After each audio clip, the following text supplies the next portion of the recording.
नमस्ते दोस्तों, माँ गेटवे यूट्यूब चैनल पे आप सभी का स्वागत है।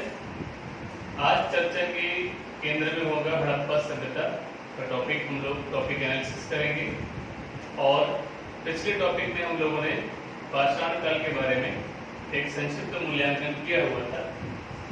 कोशिश करेंगे कि पूरा का पूरा टॉपिक एक वीडियो में आ जाए।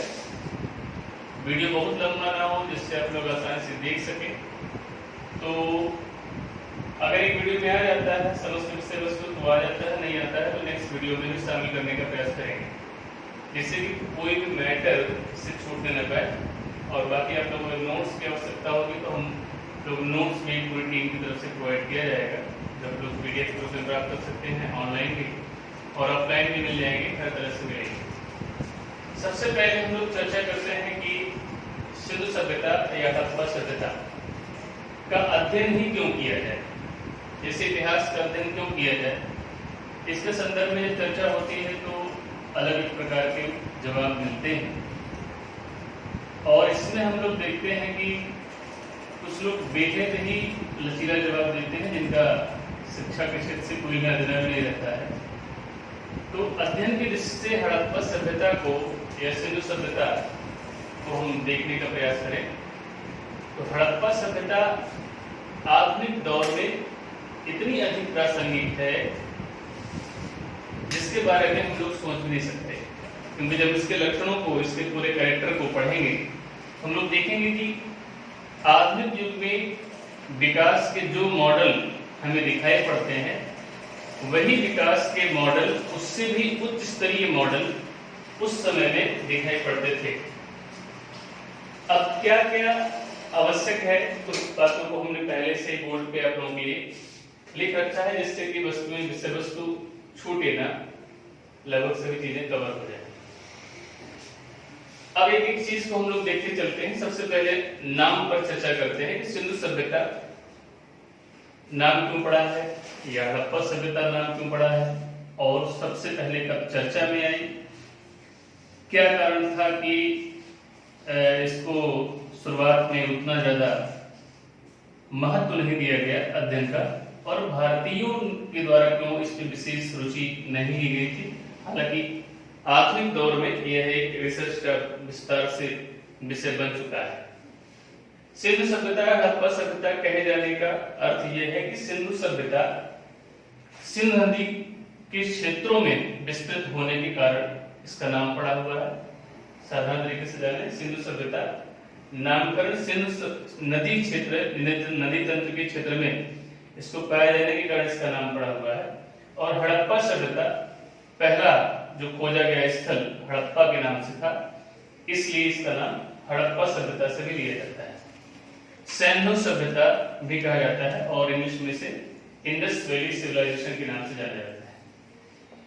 चर्चा के केंद्र में सबसे पहले नाम आता है गार्डन चाइल्ड, एक इतिहासकार के रूप में देखा जाता है, जिन्होंने 1924 में पहली बार पूरी दुनिया के सामने हड़प्पा सभ्यता की चर्चा पेश की और भारतीय उपमहाद्वीप सहित पूरी दुनिया को आश्चर्यचकित किया। गार्डन चाइल्ड ने दुनिया के सामने यह रखा कि एक ऐसी विकसित सभ्यता भारतीय उपमहाद्वीपीय क्षेत्रों में प्राप्त की गई है, रिसर्च से, अध्ययन से ज्ञात किया गया है, जो अपने समकाल में, यानी कि जिस समय हड़प्पा सभ्यता थी उसके समानांतर विकास करने वाली अन्य सभ्यताएं नहीं थी, और उनसे बड़ा क्षेत्रीय विस्तार किसी अन्य सभ्यता का नहीं था। का समय की दृष्टि से देखें तो उस समय दुनिया की अन्य सभ्यताएं भी थीं जिनसे इनके आयात निर्यात के संबंध थे, जैसे मिस्र की सभ्यता यानी कि अफ्रीकन सभ्यता, और साथ में मेसोपोटामिया की सभ्यता अर्थात ईरान की सभ्यता। हालांकि इतिहासकारों ने यह भी पाया कि दोनों सभ्यताओं को मिलाकर भी हड़प्पा सभ्यता दोनों पर भारी है, दोनों से बड़ा इसका आकार और क्षेत्र है। और गार्डन चाइल्ड ने ही पहली बार इसे प्रथम नगरीय क्रांति यानी कि फर्स्ट अर्बनाइजेशन का नाम दिया। अब आते हैं हम नेक्स्ट वन पे कि हड़प्पा सभ्यता का समय काल कितना है। तो बीसी में समय काल देखा जाता है। तो जो सबसे मान्यता प्राप्त, हमने बताया था कि हम लोग टॉपिक वाइज एनालिसिस करेंगे। इसके पहले के जो 3 परिचय की वीडियो थे वो मात्र परिचय थे। अब यहाँ से कोशिश करेंगे कि चर्चा में कोई भी प्रश्न छूटे ना। जितने प्रकार के कुछ प्रश्न बनेंगे उन सबके जवाब आपको मिलते रहेंगे और पूरे विस्तार से चर्चा करेंगे। तो सबसे पहली बात है कि समय को देख लें, क्योंकि यहाँ पे 2 चीजें, उद्देश्य और समय, हमने पहली बार टॉपिक में लिखा हुआ है।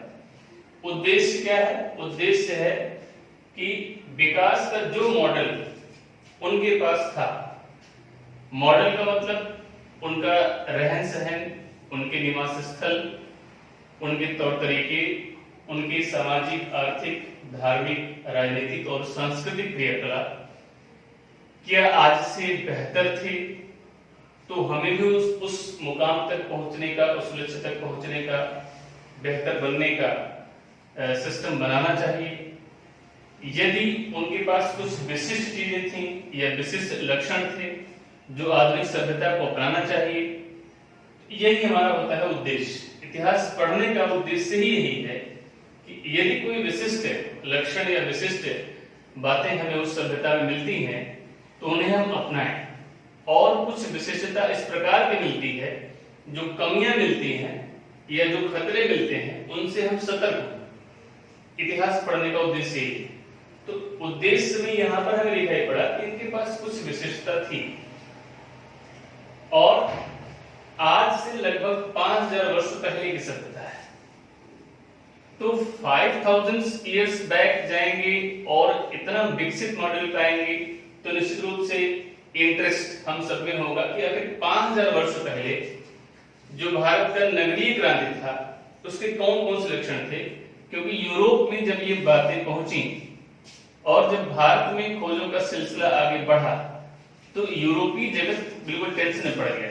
और आप जानते हैं कि औपनिवेशिक शासन भारत में था, ब्रिटिश रूल था।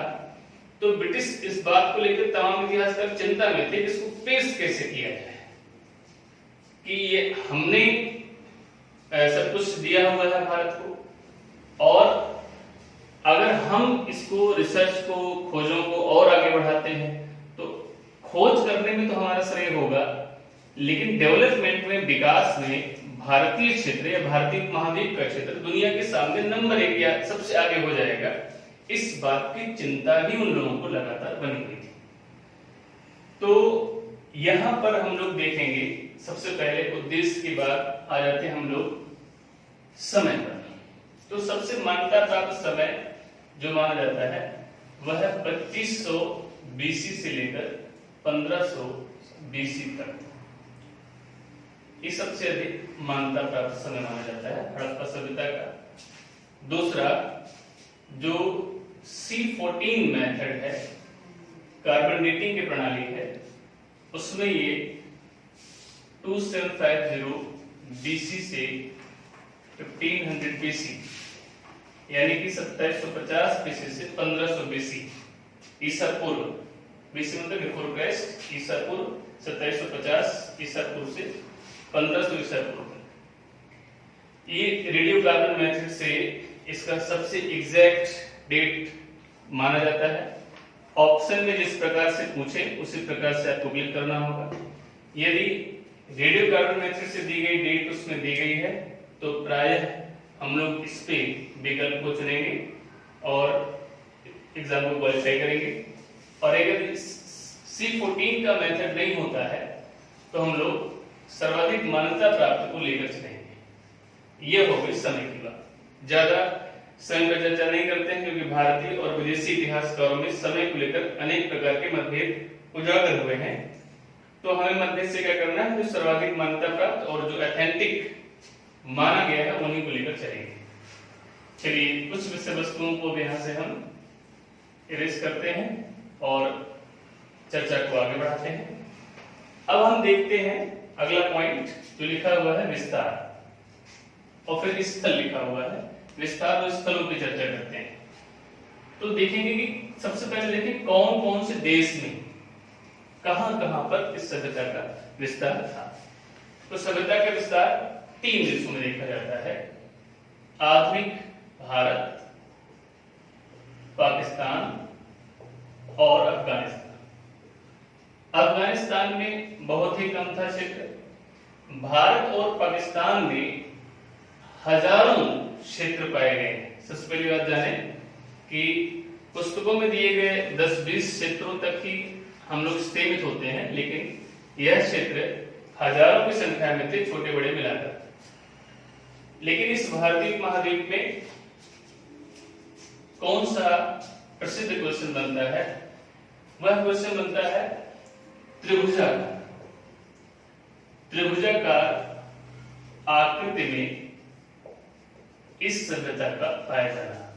और त्रिभुजाकार आकृति क्या है? ये है भौगोलिक क्षेत्र। भौगोलिक क्षेत्र यानी कि ये आपको दिख रहा होगा, त्रिभुजाकार कहने से सेंस यहां से लिया जाता है। इससे पिछली वीडियो में हमने इस पे आप लोगों को क्वेश्चन कर दिया था। ये त्रिभुजाकार आकृति लेते हैं। हालांकि हमने पूरा सिस्टम आप लोगों को जो दिखाया हुआ है, ये देखिए त्रिभुज बनते हुए दिखाई पड़ रहा है, लेकिन इनका विस्तार इस प्रकार से था। तो त्रिभुज बनते हुए दिखाई पड़ेगा, जिसको पिछली वीडियो में हमने बताया था। एग्जैक्ट जब आप बनाएंगे तो आपको बनाते हुए ये दिखाई नहीं पड़ेगा कि त्रिभुजाकार है, क्योंकि आपको इसकी चौहद्दी में यानी कि चारों तरफ सराउंडिंग 4 क्षेत्र दिखाई पड़ेंगे, तो आपको लगेगा कि ये त्रिभुजाकार तो नहीं है। यह लगभग आकार जम्मू कश्मीर से लेकर यहां महाराष्ट्र के क्षेत्रों में, ये पाकिस्तान में क्षेत्र है सुत्कांगेरो। तो जैसे मैप में आप लोग जानते हैं, ये ईस्ट, ये वेस्ट, ये नॉर्थ और ये साउथ। तो सबसे यहां से भी आपका प्रश्न बनता है कि हड़प्पा सभ्यता का सबसे पूर्वी स्थल जानते रहेंगे, आलमगीरपुर, उत्तर प्रदेश, मेरठ। हड़प्पा सभ्यता का सबसे उत्तरी स्थल मांडा, जम्मू कश्मीर। हड़प्पा सभ्यता का सबसे पश्चिमी क्षेत्र सुत्कांगेरो, पाकिस्तान। और हड़प्पा सभ्यता का सबसे दक्षिणी क्षेत्र, दक्षिणी स्थल जो था वो दाइमाबाद, महाराष्ट्र का था। इतनी जानकारी के लिए ही इसको हमने आपको बना के दिखाया। एक बार फिर से आपको रिवाइज करवा देते हैं। पूर्व में देखें तो आलमगीरपुर, मेरठ, उत्तर प्रदेश। उत्तर में देखेंगे तो मांडा, जम्मू कश्मीर। पाकिस्तान में सुत्कांगेरो सबसे पश्चिमी स्थल और दक्षिणी स्थल दाइमाबाद, महाराष्ट्र सबसे दक्षिणी स्थल था। इतने बड़े क्षेत्रफल में आज के कई देशों को मिलाकर इस सभ्यता का विस्तार था। और उस समय में जितनी सभ्यताएं पाई जाती हैं, कोई भी सभ्यता, चाहे वो मिस्र की सभ्यता रही हो, चाहे मेसोपोटामिया की सभ्यता रही हो, विस्तार में कोई भी सभ्यता इतनी विस्तृत नहीं थी जो भारतीय उपमहाद्वीप में हड़प्पा सभ्यता पाई गई। और इनका जो अध्ययन किया गया, जिसको हम प्रमाणिक मानते हैं, इन 2 विषयों पर भी C14 और C12 कार्बन के समस्थानिक, इनको भी हम लोग समझ लेंगे। इनसे क्या क्वेश्चन बनता है या क्या प्रश्न आता है, जिससे कि पूरा का पूरा सिस्टम, क्योंकि ये इतने हाईलाइटेड है कि आप देखेंगे पेपर में प्राय यहां से प्रश्न बने हुए हैं और हम लोग गलतियां करते हैं। तो साधारण जाने सबसे पहला प्रश्न कौन बनेगा यहां से? तो पहला प्रश्न बनेगा कि सर्वप्रथम कार्बन डेटिंग प्रणाली को किसने खोजा था? तो 1940 में फ्रैंक लिब्बी नाम आता है। फ्रैंक लिब्बी ने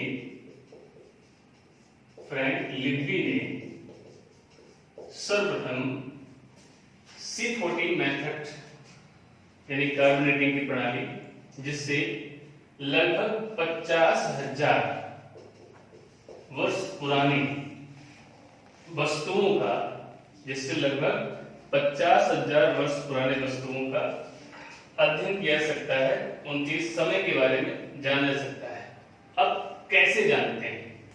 अध्ययन का क्या तरीका है, चाहे C14 हो या C12। देखिए सिंपल समझिए, जितने भी पशु पक्षी या पेड़ पौधे या मानव हैं, सभी एक निश्चित कार्बन की मात्रा ग्रहण करते रहते हैं। लगातार कार्बन की मात्रा हम ग्रहण करते रहते हैं। तो कार्बन की मात्रा तब तक ग्रहण करते रहते हैं जब तक हम सजीव अवस्था में होते हैं। ध्यान सुने, हम सभी लोग जितने भी सजीव हैं, जब तक हमारे अंदर जीवन होता है हम लोग लगातार कार्बन की मात्रा को ग्रहण करते रहते हैं। लेकिन जीवन समाप्त होने के बाद हम कार्बन ग्रहण की मात्रा को ग्रहण करना बंद कर देते हैं या कार्बन ग्रहण बंद कर देते हैं। तो कार्बन ग्रहण यह लगातार चलता रहता है। जब से समाप्त होता है यानी कि वह वस्तु मृत हो गई, तो मृत होने के बाद क्या होता है, कार्बन का ह्रास होना शुरू हो जाता है, कार्बन की कमी होना शुरू हो जाती है। इसी प्रकार से कार्बन 14 का मेथड है, फिर से जान लें। कार्बन 14 से मैक्सिमम 50,000 वर्षों तक का ही ज्ञान या समय का हम अध्ययन कर सकते हैं। और कार्बन के ह्रास होने की दर, कार्बन के ह्रास होने की दर या कमी होने की दर से हम ये जान सकते हैं कोई भी वस्तु या कोई भी जीवाश्म कितना पुराना है। तो जीवाश्मों के अध्ययन की भी बात करते हैं। दूसरा, C12 से किस प्रकार का अध्ययन कर लेते हैं। तो C12 जैसे हम इसमें देख रहे हैं कि जब हम जीवित अवस्था में हैं तो लगातार कार्बन 14 को ग्रहण करेंगे और बाद में कार्बन का ह्रास होना शुरू हो जाएगा, वो होगा कार्बन 14। लेकिन हम C12 की बात करते हैं तो C12 का ह्रास नहीं होता है। ये समस्थानिक भी कार्बन का है जो लगातार एक निश्चित मात्रा में बना रहता है। तो निश्चित मात्रा में बने रहने के कारण C12 से ही तुलना करके ये ज्ञात कर लेते हैं कि किस मात्रा में कार्बन 14 का ह्रास हुआ है।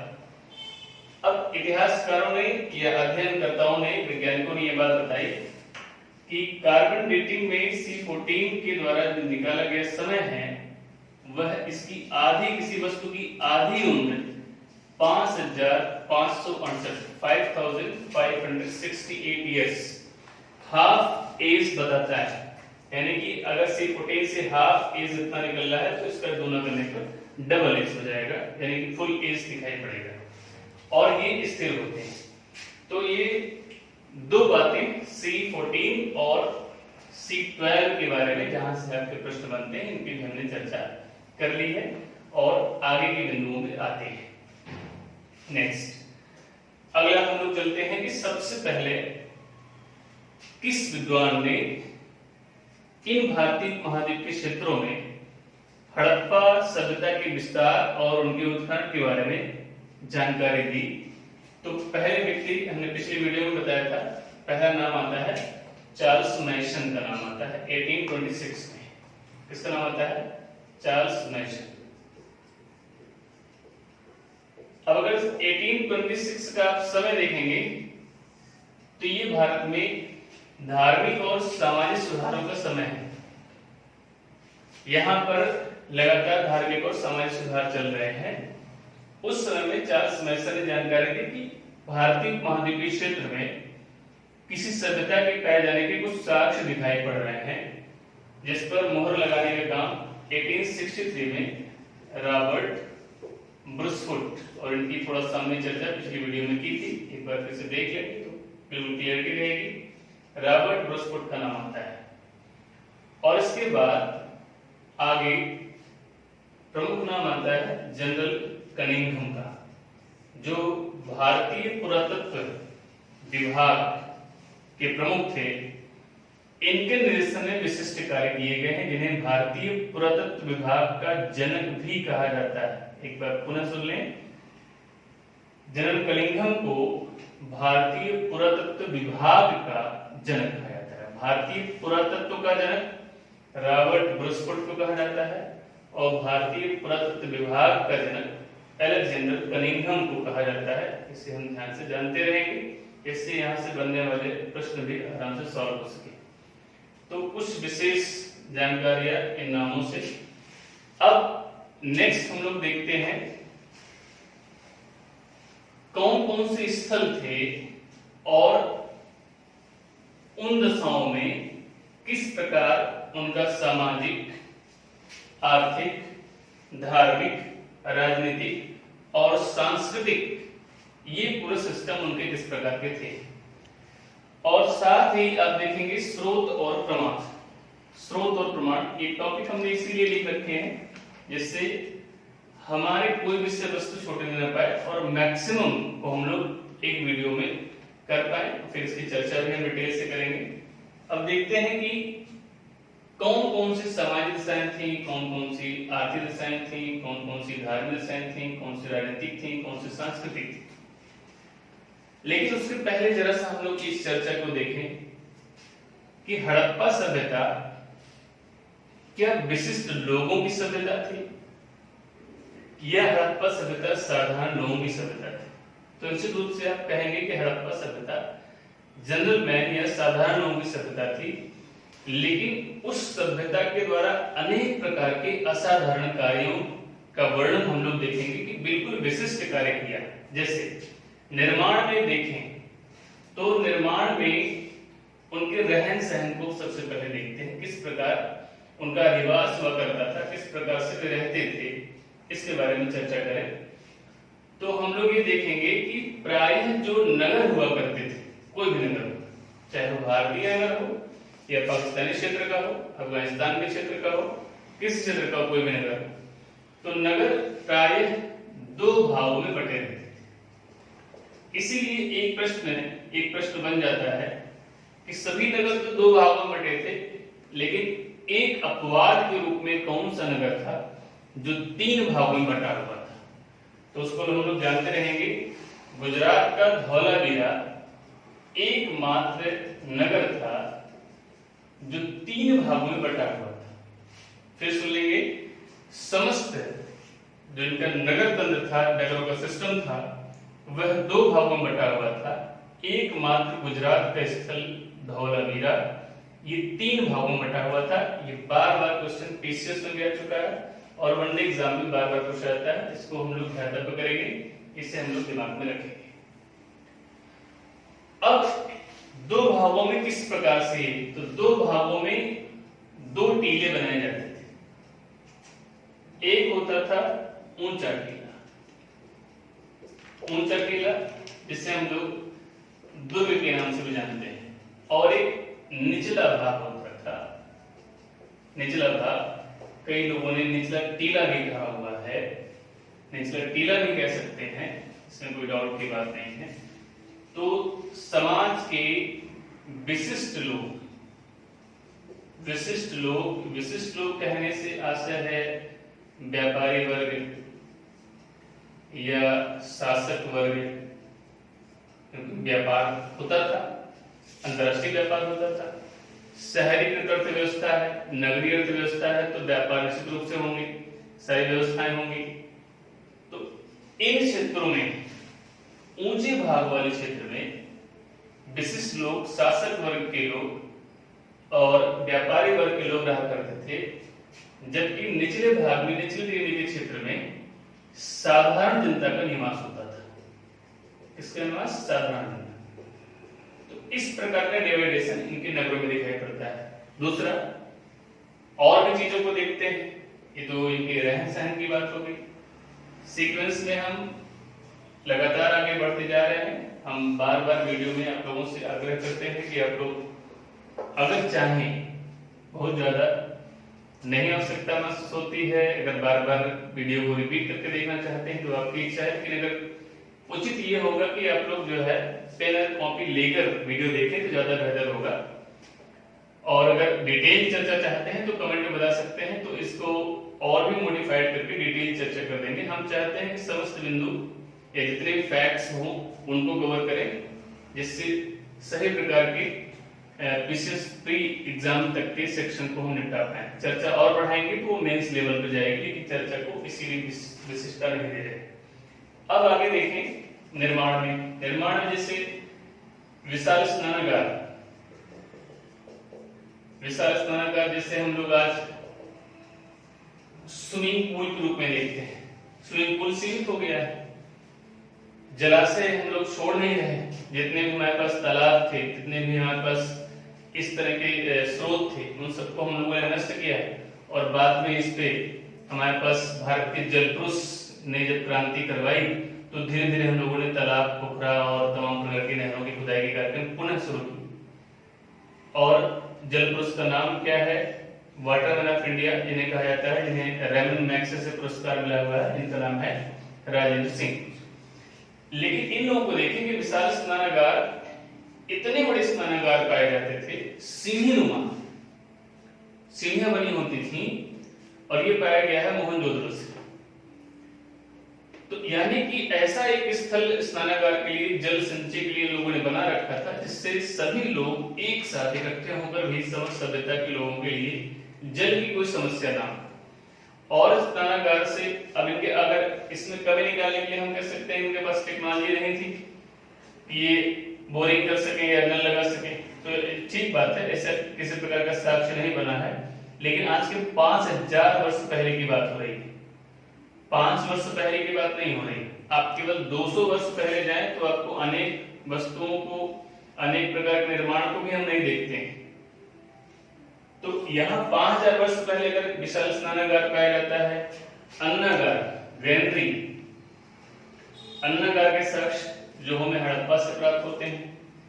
नालियों को देखें हम, विशिष्ट नालियां, यानी कि जल निकासी प्रणाली। जल निकासी प्रणाली पर तो अलग से क्वेश्चन बनाने की परंपरा रही है लगातार, जो उच्च स्तर के एग्जाम होते हैं जीएस के। जल निकासी प्रणाली में 5 प्रकार की ईंटों का प्रयोग, वक्राकार ईंटें, इसमें कच्ची ईंटें, पक्की ईंटें, हर प्रकार के ब्रिक्स के सिस्टम पाए गए।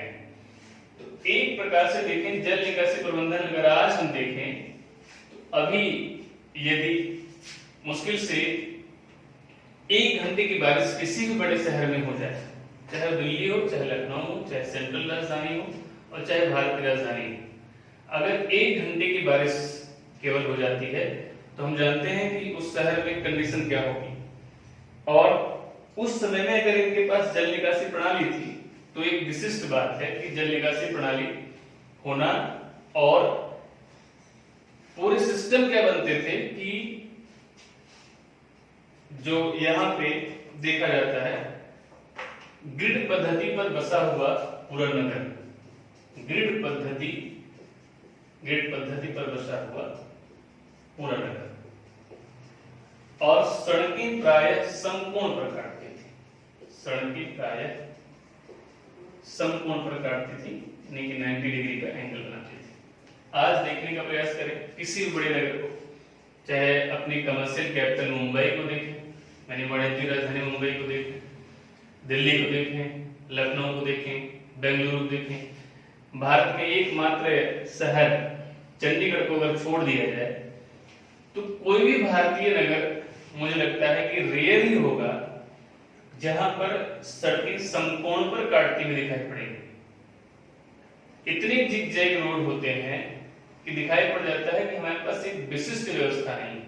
समकोण होने पर विशेष क्या फायदे रहेंगे कि जल निकासी का बहुत ही बेहतर मॉडल बन जाएगा। ग्रिड पद्धति क्या होती है इसको जानिए। ग्रिड पद्धति का मतलब है इस जैसे शतरंज के खाने होते हैं, शतरंज के खानों की तरह जो बसावट होगी, यानी कि रोड की व्यवस्था बिल्कुल सीधी है, तो पूरा का पूरा जो नगरीय ढांचा है उसमें किसी प्रकार की आज की रेटिंग बन जाए तो हर प्रकार से सुविधा होगी, चाहे व्यापार की सुविधा हो, चाहे परिवहन की सुविधा हो, चाहे जल निकासी प्रबंधन की सुविधा हो, चाहे शासन प्रशासन की सुविधा हो, हर प्रकार की सुविधाएं हो जाएंगी अगर इस प्रकार से विकास हो जाए। लेकिन क्या हम सीखते हैं, इस बात पे चर्चा करनी होगी। ये चर्चा का विषय है कि क्या हम सीखते हैं, क्या यहाँ से हम लोगों ने कुछ ग्रहण करने का प्रयास किया। तो ये मुख्य बिंदु इनके निर्माण के रहे, और भी अनेक प्रकार की बातें हैं, लेकिन निर्माण में इतना ही बातें बताते हैं, आगे बढ़ जाते हैं। अब हम देखते हैं समाज, सोसाइटी को देखते हैं। तो सामाजिक विकास को देखते हैं कि यहाँ जो सोशल डेवलपमेंट क्या था, तो सोशल डेवलपमेंट में देखेंगे तो इनके यहाँ डिवीजन ऑफ लेबर, यानी कि अनेक प्रकार के वर्ग समाज में पाए जाते थे, यानी कि शासक वर्ग भी था, मजदूर वर्ग भी था, व्यापारी वर्ग भी था, पुरोहित वर्ग भी था। अब कहेंगे इतने साक्ष्य प्राप्त कहां से होते हैं, तो क्योंकि हमें व्यापार का तो पूरा सिस्टम दिखाई पड़ता है, व्यापारी वर्ग कहने की जरूरत नहीं, हमें मूर्ति प्राप्त होती है, एक पुजारी की मूर्ति प्राप्त होती है, वहां से हम जान सकते हैं कि सभ्यता में निश्चित रूप से पूजा पद्धतियां और सिस्टम थे, बस मंदिरों के साक्ष्य नहीं प्राप्त हुए, लेकिन पूजा उपासना के पूरे साक्ष्य प्राप्त होते हैं। अनेक प्रकार की चर्चाएं आती हैं। मजदूर वर्ग निश्चित रूप से रहा हुआ, जब व्यापारी वर्ग है तो मजदूर वर्ग होना निश्चित रूप से आगे है, और जब भी व्यापार आगे बढ़ेगा तो वह कुशल नेतृत्व में आगे बढ़ेगा, गुड लीडरशिप में आगे बढ़ेगा, बेहतर शासन व्यवस्था में आगे बढ़ेगा, तो शासक वर्ग पाया जाना निश्चित है। तो कई प्रकार के सामाजिक वर्ग इस सभ्यता में पाए जाते हैं, इसमें कोई डाउट नहीं है। आगे के बिंदु में हम लोग देखेंगे कि यह जो समाज पाया जाता था वो किस प्रकार का था, समाज के लोग कैसे थे, किस प्रकार से आगे बढ़ते थे। तो हम देखेंगे कि मुख्य रूप से मातृसत्तात्मक परिवार की पद्धतियां दिखाई पड़ती हैं। इस बात पर हम लोग किस रूप में पहुंच जाते हैं कि मातृसत्तात्मक परिवार था। तो मातृसत्तात्मक परिवार इस बात से हम लोग पहुंच जाते हैं क्योंकि यहां पर देखेंगे कि मातृ देवी की एक मूर्ति मिलती है, मातृ देवी की मूर्ति प्राप्त होती है, और साथ ही गर्भ से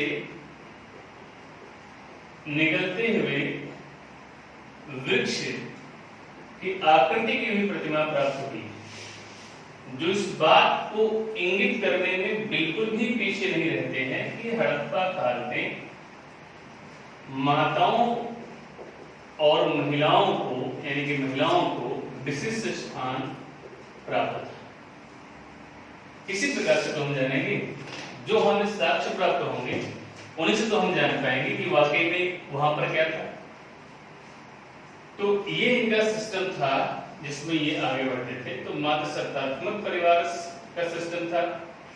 अब परिवार संयुक्त परिवार होता था या एकल परिवार होता था, इसके बारे में कोई विशेष चर्चा हमें प्राप्त नहीं होती है, इसके बारे में हम लोग अननोन रहते हैं।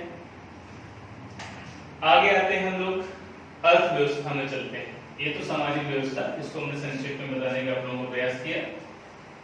परिवार में हमने देखा कि कोई विशेष जानकारी हमें नहीं प्राप्त होती है। आगे की तरफ आते हैं, अर्थव्यवस्था में देखते हैं। अर्थव्यवस्था यानी कि आर्थिक तंत्र देखते हैं इनका क्या था, और इस पर चर्चा करते हैं। तो सबसे पहली चीज मुद्रा को देखते हैं कि मुद्रा का सिस्टम क्या है।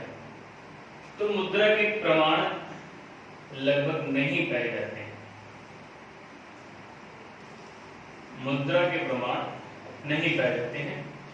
कुछ मोहरें प्राप्त की जाती हैं, कुछ मोहरें प्राप्त की जाती हैं, कुछ सील प्राप्त किए जाते हैं जो लोथल से प्राप्त किए जाते हैं, और भी स्थानों से प्राप्त किए जाते हैं। लेकिन इनका जो कोई सिस्टम था, क्योंकि आप जानते हैं कि हड़प्पा सभ्यता की लिपि पढ़ी नहीं गई, उसके समकालिक अन्य लिपियां पढ़ी गई। मिस्र की सभ्यता पढ़ी गई, मेसोपोटामिया की सभ्यता की लिपि पढ़ी गई, क्योंकि वे अनेक भाषाओं में थी। लेकिन इनकी अनेक भाषाओं में नहीं होने के कारण यहाँ की लिपि को पढ़ नहीं सका। तो मुद्रा किसी अन्य, किसी विशिष्ट नाम से या किसी विशिष्ट माप की कोई व्यवस्था नहीं पाई जाती है। तो मुद्रा के प्रमाण तो नहीं, लेकिन कुछ मोहरें पाए जाते हैं, जिससे अनुमान लगाया जाता है कि कुछ टोकन जैसा सिस्टम रहा होगा।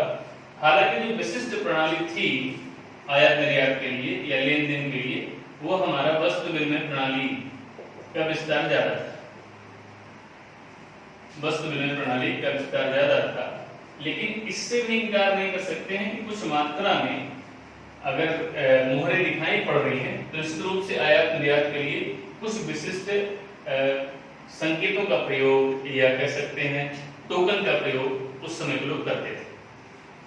दूसरी बात है कि अर्थव्यवस्था में व्यापार का क्या सिस्टम था, तो अंतरराज्यीय मतलब क्षेत्रीय व्यापार तो हुआ ही करता था, इसमें कोई डाउट नहीं है। जिसमें मुख्य रूप से अगर हम देखेंगे तो चन्हो दड़ो जो मनके बनाने का कारखाना प्राप्त हुआ है, मनके बनाने का कारखाना चन्हो दड़ो से प्राप्त हुआ है और अनेक प्रकार के ब्यूटी आइटम्स वहां से मिले हुए हैं। तो ये हमें साफ पता लगता है कि हमारे जितने भी स्थल थे वहां अलग अलग स्थानों पर अलग अलग वस्तुओं का निर्माण हुआ करता था। तो क्षेत्रीय व्यापार की अच्छी खासी प्रगति हमारे पास थी, इसमें कोई डाउट नहीं। क्षेत्रीय व्यापार होता था और अधिकांश लोग व्यापार में लगे हुए थे। अंतरराष्ट्रीय व्यापार में देखेंगे तो अंतरराष्ट्रीय व्यापार में अच्छी खासी प्रगति हम लोगों ने किया है। अंतरराष्ट्रीय व्यापार का मुख्य केंद्र आप सभी लोग जानते हैं कि उस समय में गुजरात का स्थल लोथल। इसका थोड़ा सा गंभीर चिंतन करने पर, विशिष्ट रूप से अध्ययन करने पर यह हमको प्राप्त होता है कि लोथल में समकालिक लगभग 14 या 15 देशों से भारत का व्यापार हुआ करता था। तो आज के 5000 वर्ष पहले यदि भारत 14-15 देशों से, क्योंकि ये उस समय की बात हो रही है जब हम देश या राज्य नाम की चर्चा भी नहीं जानते, क्षेत्रवार जानते थे, क्योंकि राष्ट्रीयता का उदय तो बहुत बाद में हुआ है। जो नेशनैलिटी का है, जो राष्ट्र की संकल्पना है, राष्ट्र का जो नामकरण है, जो क्षेत्रीयता की बात है, इस प्रकार का उद्भव तो बहुत बाद में हुआ है। ये हम 5500 वर्ष पहले की बात कर रहे हैं। तो उस समय में किसी प्रकार का राष्ट्र के नाम नहीं हुआ करते थे, लेकिन 15 क्षेत्रीय अगर स्थानों से हमारा व्यापार होता था तो निश्चित रूप से हम ये कह सकते हैं कि वैश्विक व्यापार में हम काफी बेहतर थे। और कपास को इसलिए डिनोट कर रहे हैं क्योंकि कपड़ों का बनाया जाना, वस्त्रों का बनाया जाना, और गुजरात की चर्चा है, वस्त्रों की चर्चा ना हो, महाराष्ट्र की चर्चा हो, वस्त्रों की चर्चा ना हो, तो बिल्कुल बेकार है। इस रूप से अगर कपास का उत्पादन होता था, और पहली बार ऐसा अनेक इतिहासकारों ने वर्णन किया है कि भारत में पहली बार कपास की खेती की साक्ष्य हड़प्पा सभ्यता से ही प्राप्त होते हैं। तो एक यह भी बड़ा इंपॉर्टेंट क्वेश्चन हम लोगों से बनता है और बार बार पेपर में आता है। आप चाहें, आवश्यकता समझें तो इसको नोट करें, और नहीं समझते हैं तो कोई बात नहीं। तो अर्थव्यवस्था में अलग अलग क्षेत्रों से आयात निर्यात, चाहे वो अफगानिस्तान रहा हो, चाहे ईरान रहा हो, या अनेक देश रहे हो, वहां से अलग अलग प्रकार की वस्तुओं के लेन देन किए जाते थे। वो चाहे उपकरण रहे हो, मिट्टी के बने उपकरण रहे हो, चाहे हड्डी के बने उपकरण रहे हो, चाहे जिस प्रकार के, चाहे मनके बनाने का कारखाना रहा हो, विदेशों से आने वाली वस्तुएं रही हो, तो हर प्रकार से अर्थव्यवस्था के क्रम में हम समृद्ध थे और बेहतर थे। तो सामाजिक व्यवस्था में भी हम बेहतर थे, अर्थव्यवस्था में भी बेहतर थे। अब आते हैं नेक्स्ट टॉपिक में, जो धार्मिक व्यवस्था को हम लोग देखने का प्रयास करते हैं। अच्छा, आज की वीडियो हो सकता है कुछ बड़ी हो जाए, हमें लग रहा है कि ये वीडियो बड़ी हो सकती है, तो आप लोग चाहें तो इस वीडियो को पार्ट में देख लीजिएगा। अपना बिल्कुल चाय पानी लेकर बैठिएगा, कोई दिक्कत नहीं है, सुकून से देखिएगा और सीखने का प्रयास करिएगा कि अध्ययन कैसे किया जाता है। क्योंकि हमारा उद्देश्य है कि हम लोग पढ़ाई के साथ साथ कुछ सीखें, क्योंकि थोड़ा सा कुछ तो हम चर्चा कर ही दे रहे हैं कि जिससे आप लोगों को फैक्ट के साथ साथ कुछ बेहतर चीजें मिल जाएंगी। अब ये अर्थव्यवस्था की बातें हैं और बाकी का डिटेल हम फिर से आप लोगों को बताएंगे। ये अर्थव्यवस्था की बातें होंगी। धार्मिक व्यवस्था को देखें तो धार्मिक व्यवस्था को देखें तो सबसे इंपॉर्टेंट है पशुपतिनाथ की मूर्ति। पशुपतिनाथ की मूर्ति जो हमें मोहनजोदड़ो से प्राप्त हुई। पशुपतिनाथ जिनको आदि शिव के रूप में देखा जाता है। किसके रूप में देखा जाता है? आदि शिव। सबसे पहली चीज तो ये हिंदू सनातनी जितने भी हैं उनके लिए एक विशिष्ट गर्व की बात है कि हमारे यहाँ 5000 वर्ष पूर्व या 5500 वर्ष पूर्व भी शिव के रूप में मूर्तियां प्राप्त होती हैं। यानी कि निश्चित रूप से पूजा पद्धति का विकास हो चुका था, लेकिन अनेक इतिहासकारों ने जो गर्भ से निकलते हुए वृक्ष का वर्णन प्राप्त होता है, इससे प्रकृति पूजा की विशिष्टता को बताया है। अर्थात कहने का सेंस ये है कि अधिकांश इतिहासकार या अधिकांश थिंकर ये मानते हैं कि हड़प्पा सभ्यता के लोग प्रकृति के पुजारी थे। प्रकृति को धन्यवाद कहने का जो तरीका है कि हमने नदी से जल लिया तो नदी को नमस्ते किया, उसको सम्मान दिया, हमने पर्वतों से कुछ प्राप्त किया, हमने मिट्टी से कुछ प्राप्त किया तो धरती को मां बना लिया। अब इसमें जो आस्तिक नास्तिक परंपरा है उसके झंझावात में नहीं पड़ना है, बस बेसिक बातों को समझने का प्रयास करना है। तो पशुपतिनाथ की मूर्ति मिली, एक श्रृंगी पशुओं की भी मूर्तियां मिली, आप सभी लोग जानते हैं। कुल मिलाकर देखा जाए तो समाज धार्मिक था, इसमें कोई डाउट नहीं है, क्योंकि अनेक प्रकार की और पुजारी की मूर्ति भी मिली, आप सभी लोग जानते हैं पुजारी की मूर्ति भी प्राप्त की गई। अभी हम बताएंगे कहां से कौन सी मूर्तियां प्राप्त की गई हैं। तो पुजारी की मूर्ति मिली, एक विशिष्ट बात है।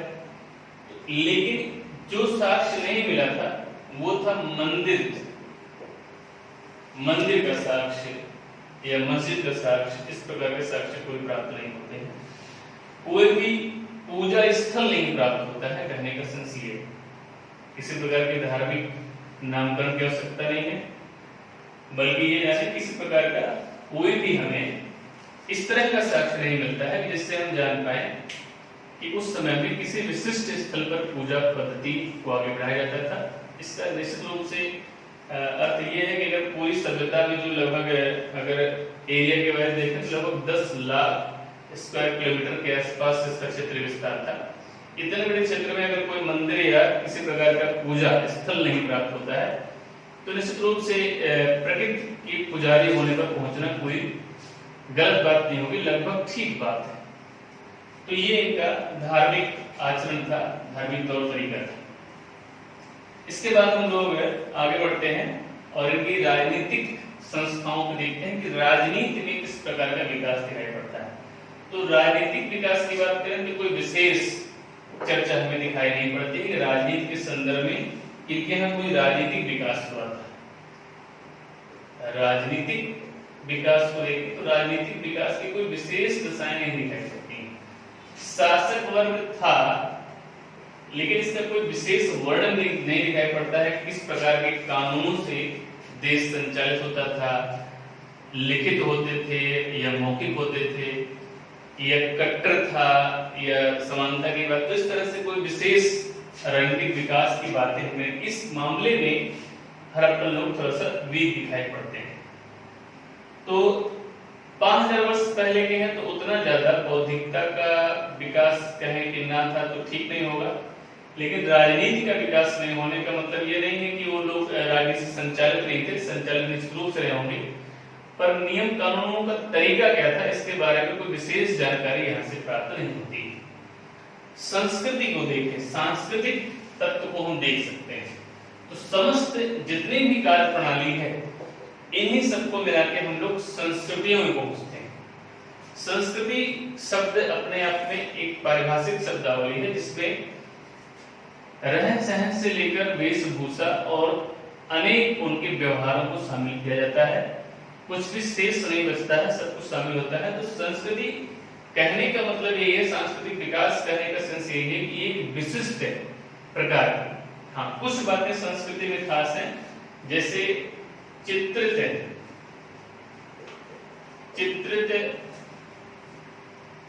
बर्तनों या मृदभांड का प्रयोग, और दूसरा जो हम लोग देखते हैं कि कांस्य युगीन सभ्यता है। तो बनाने का प्रयोग हड़प्पा लोगों ने किया, जिसमें कहते हैं कि ताम्र और टिन को मिलाकर इन लोगों ने जो है कांसे का निर्माण किया। तो निश्चित रूप से तांबा का प्रयोग हो गया था, हालांकि ताम्र की सभ्यता आगे बताते हैं। लोहे का ज्ञान यहाँ नहीं था, इसको जानते रहिएगा फैक्ट में, क्योंकि बार बार इस बात से प्रश्न कर लेता है कि हड़प्पा सभ्यता के निवासियों को लोहे का ज्ञान था या नहीं था। तो ये इनके बारे में एक संक्षिप्त व्याख्यात्मक अवलोकन आप लोगों के सामने में रखने का प्रयास किया। और भी चीजों को देखेंगे तो वाट माप की प्रणाली के बारे में ऐसा कहते हैं कि 1 और 16 के अनुपात में थी, और अनेक इनके सिस्टम के बारे में वर्णन हमें मिलता ही है, जिनको हमने लगभग चीजों को कवर करने का प्रयास किया है। जो नहीं आई है वो अब आते हैं। नेक्स्ट हम लोग चलते हैं कुछ विशेष जो वर्गीकरण है उनको हम कर लेते हैं। जैसे आधुनिक समय में जो आपको नहीं याद होता है, सबसे पहले हम उन्हें याद करवाने का प्रयास करते हैं इस वीडियो में। आधुनिक भारत और आधुनिक पाकिस्तान के स्थल हम लोग भूल जाते हैं, इन्हीं को हम लोग क्लासिफाइड कर लेते हैं, है ना। जैसे कि हम क्लास में बता देते हैं जो वनडे एग्जाम के बच्चे होते हैं, और बाकी को तो खुला छोड़ दिया जाता है कि वो अपने आप। लेकिन अगर यहाँ पर हम इस चीज की चर्चा कर देंगे तो आपका और भी बेहतर तरीका हो जाएगा समझने का। तो आधुनिक भारतीय स्थलों में देखना शुरू करें तो हमें मांडा और राज्य से हम डिनोट कर देंगे, कहां पर था, जम्मू कश्मीर। जम्मू कश्मीर। दूसरा देखा जाते हैं तो रोपण, ये कहां पर था, पंजाब। सीक्वेंस में चल रहा है जिससे किसी प्रकार की समस्या ना हो। तीसरा देख लेते हैं तो और नीचे आते हैं, हरियाणा में हम लोग लेते हैं राखी गढ़ी, राखी गढ़ी और बनवारी, इनको भी देख लेते हैं। ये हरियाणा के स्थल है। नेक्स्ट हम लोग देख लेते हैं तो राजस्थान का कालीबंगन या कालीबंगा। नेक्स्ट हम लोग आगे बढ़ते हैं तो उत्तर प्रदेश, ये तो राजस्थान का हुआ। उत्तर प्रदेश, क्योंकि उत्तर प्रदेश की परीक्षाएं होती हैं तो यहां से पूछ लेते हैं कभी कभी। आलमगीरपुर, मेरठ। फिर देखते हैं गुजरात। गुजरात से बहुत ज्यादा स्थल प्राप्त हुए हैं। इसमें आप जानते हैं कि रंगपुर, धौलावीरा, लोथल, एक कुछ प्रमुख नामों को हम बता दें। महाराष्ट्र में दाइमाबाद, ये भी याद रखिएगा, महाराष्ट्र में जिस चर्चा आ चुकी थी, महाराष्ट्र में दाइमाबाद। पाकिस्तान की तरफ बढ़ते हैं तो पाकिस्तान में हमें सबसे पहले हड़प्पा, मोहनजोदड़ो,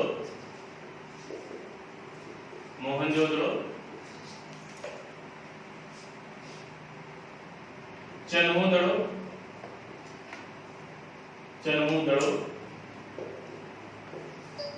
सुतकांगेडोर,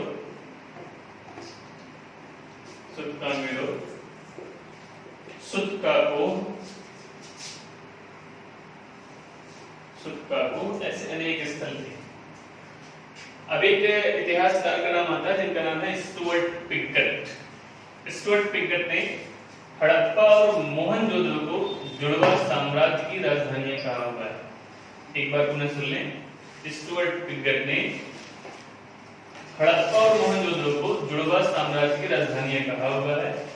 चन्हूदड़ो के बारे में आप लोगों ने जाना, ये मनके बनाने का कारखाना था। और सुतकांगेडोर के बारे में जान लें, इनकी चर्चा भी फिर से करेंगे। यहाँ से हमें घोड़े के अस्थि पंजर प्राप्त हुए हैं, यानी कि घोड़े के साक्ष्य हमें प्राप्त होते हैं हड़प्पा सभ्यता से, लेकिन घोड़े के प्रयोग के बारे में, उसको पालतू बनाए जाने के बारे में किसी प्रकार का विशेष ज्ञान हमें प्राप्त नहीं होता है। अगर साधारण रूप से हमें इतने स्थलों के बारे में पता रहे, अगर इसको नोट कर लेंगे तो आपको बिल्कुल आसानी हो जाएगी। ऐसा नहीं कि केवल इतने स्थल थे, ये हमने प्रमुख स्थल लिखे हैं। और क्वेश्चन बन जाते हैं तो आराम से कर सकते हैं, कोई समस्या नहीं आएगी। एक फ्रेमिंग आपके दिमाग में एक पूरा विशिष्ट बन जाएगा, कभी न भूलने जैसा इंटरेस्ट आपके दिमाग में पैदा हो जाएगा। और आगे बढ़ते हैं तो अब यहाँ से प्रश्न कैसे बनते हैं, स्थलों से प्रश्न कैसे बन जाते हैं। सबसे पहला प्रश्न बनता है कि किस नदी के किनारे था, बिल्कुल फैक्चुअल क्वेश्चन है, आप पढ़े रहेंगे कर लेंगे। स्थल को खोजा किसने था, यानी खुदाई किसने करवाई थी, कितनी बार खुदाई करवाई थी, और कहां से क्या प्राप्त किया गया। उससे भी बड़ा जो प्रश्न बनता है वो प्रश्न ये बनता है कि सबसे पहला क्वेश्चन बनेगा कि हड़प्पा सभ्यता का सबसे बड़ा स्थल कौन था। तो हड़प्पा सभ्यता का सबसे बड़ा जो स्थल था वो था मोहनजोदड़ो। अब देखिए इसमें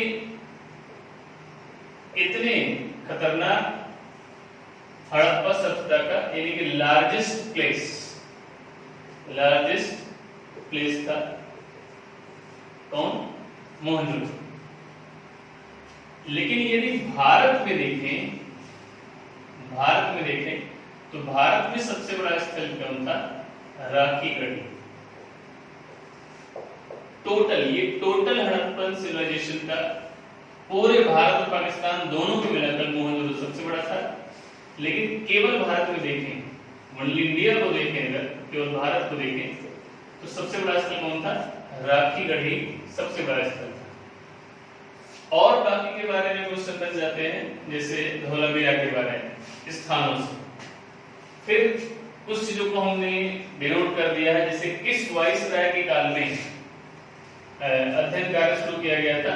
सबसे पहली बार पुरातत्व विभाग की स्थापना की गई थी, तो लॉर्ड कर्जन जिसने बंगाल विभाजन किया था भारत में, इसके काल में भारतीय पुरातत्व विभाग को आगे बढ़ाया गया था, ये भी जानते रहेंगे आप लोग। और कुछ चीजों को हमने संक्षेप में कहां से क्या प्राप्त हुआ है इसके बारे में हम कुछ जानकारी आप लोगों को दे देते हैं। जैसे हड़प्पा जो रावी नदी के किनारे था, यहाँ शंख का बना हुआ बैग नोट करते चलेंगे, क्योंकि यहाँ से शायद आपको उतना डिटेल दिखे ना, इसके लिए हम और भी व्यवस्था हम लोग आगे के सिस्टम में करेंगे। लाइव आते आते हम लोग बिल्कुल विशिष्ट हो जाएंगे, बिल्कुल ढंग से करेंगे। अभी शुरुआत में उतना विशिष्ट नहीं रहेगा। तो हड़प्पा की 2 बार खुदाई हुई, 1921 में सबसे पहली बार राय बहादुर दयाराम साहनी, जो प्रसिद्ध नाम है आप लोग जानते ही हैं, वहां से रावी नदी किनारे तो शंख का बैल और कांसे की गाड़ी, ये मुख्य 2 बातें हड़प्पा से रही हैं। साथ में अन्नागार भी यहाँ पर रहा है, ये भी जानते रहेंगे। तो यहाँ का विशिष्ट रहा ग्रेनरी की। अब इसके बारे में अगर हम चर्चा करें तो अन्नागार जैसे आज के कोल्ड स्टोरेज, और आप जानते हैं कि इनके पास कोल्ड की कोई व्यवस्था नहीं थी। लेकिन अगर हम चर्चा करें और बताएं आप लोगों को तो हम लोग पाएंगे कि उनके यहाँ ये सिस्टम था कि इतनी बड़ी ग्रेनरी हुआ करती थी, अन्नागार इतने बड़े हुआ करते थे जिनकी चर्चा आती है कि उस ग्रेनरी में एयर पास होने का इतना विशिष्ट सिस्टम था।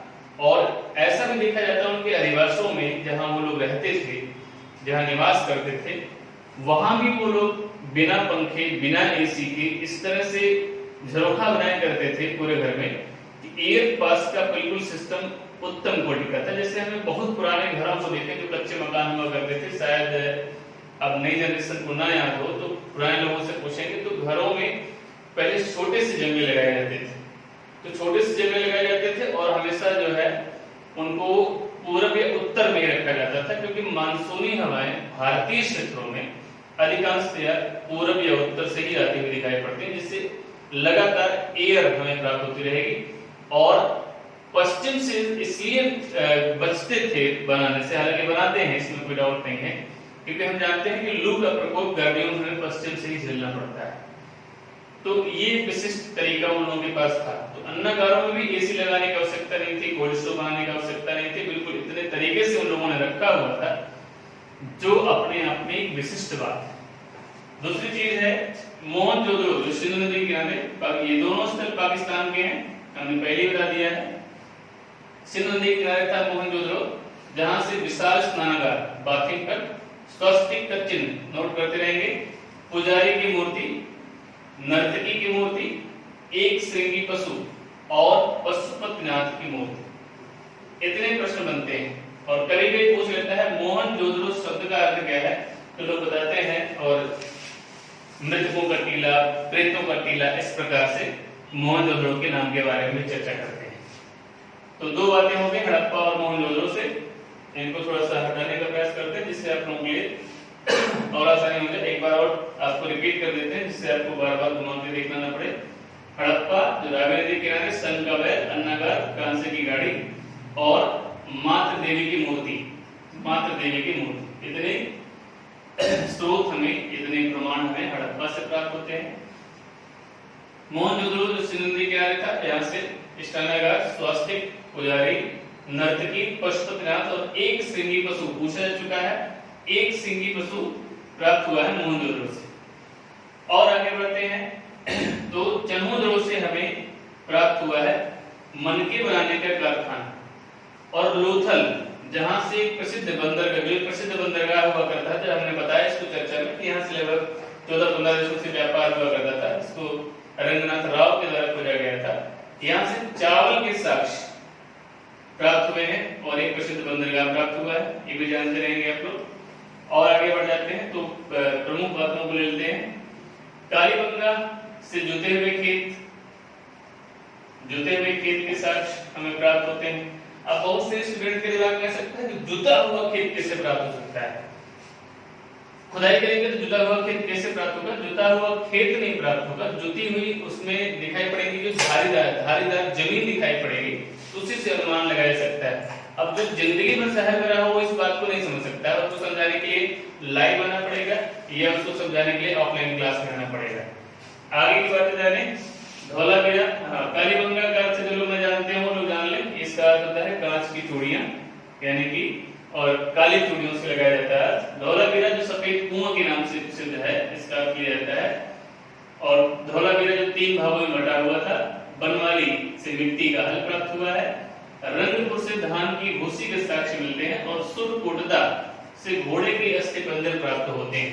तो ये प्रमुख स्थल थे जहां से अलग अलग कालीबंगा जुता हुआ खेत, धौलावीरा सफेद कुएं के नाम से प्रसिद्ध है, बनवाली मिट्टी का हल, रंगपुर धान की भूसी, सुरकोटदा घोड़े की अस्थियां, तो प्रमुख चीजों को हमने शामिल करने का प्रयास किया हुआ है। तो इस प्रकार से हड़प्पा सभ्यता, इंडस वैली सिविलाइजेशन की जो प्रमुख बातें थी जिनसे हमारा पेपर आसान बन सकता है, उनको हमने कवर करने का प्रयास किया। अनेक बातें हो सकता है छूट भी गई हो, और अगर ऐसा लगता है कि इस पे और दूसरा वीडियो आप लोगों को चाहिए और विस्तार से पढ़ना चाहते हैं तो कमेंट बॉक्स में बताइएगा। उम्मीद करते हैं कि इस एक वीडियो से हड़प्पा सभ्यता के बारे में आपको एक विशिष्ट अवलोकन और ज्ञान प्राप्त होगा, जिससे भविष्य में हम लोग और आगे बढ़ सकते हैं और अपनी परीक्षाओं को पास कर सकते हैं। एक अंतिम बात आप लोगों को बताऊंगा कि केवल वनडे एग्जाम के लिए वीडियो मैं तो बिल्कुल नहीं बना रहा हूँ, ये यूपी SSC से लेकर पीसीएस प्रीलिम्स तक आप लोगों को सहयोग करेगा। जितने भी वनडे एग्जाम होंगे सब में सहयोग करेगा, आरओ का एग्जाम हो या पीसीएस प्रीलिम्स के एग्जाम हो, जितने भी हैं, और इस सब्जेक्ट मैटर पे पूरा का पूरा संपूर्ण वीडियो बनाने का प्रयास कर रहे हैं। Thank you.